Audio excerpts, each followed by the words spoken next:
हजुर नमस्कार। यो घटा ठुङ्ने एउटा उपाय ल्याएको छ।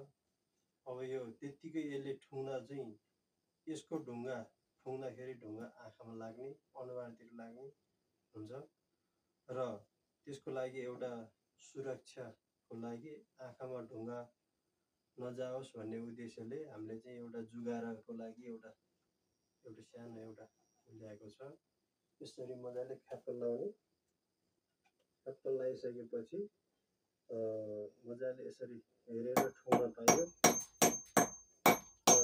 ठुङ्दाखेरि यसरी ठुङ्दा चाहिँ तलको ढुङ्गा माथि आएर चाहिँ आँखामा नलाग्ने हुन्छ र यसरी चाहिँ मजाले घटा ठुङ्नलाई सजिलो हुँदैछ। यो उपाय सबैले घटा ठुङ्ने साथीहरू सबैले अपनाएर घटा ठुङ्नु होला। घटा ठुङ्नको लागि यो सामान यो चिज चाहिँ राख्यो भने घटा ठुङ्नलाई सजिलो हुन्छ। मजाले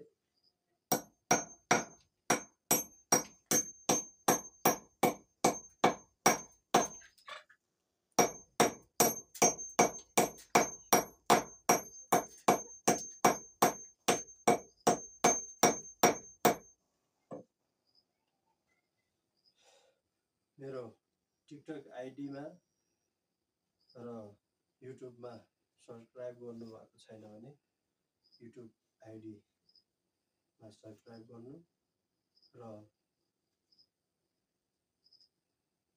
टिकटक आइडीमा पनि फलो गर्नु होला। धन्यवाद।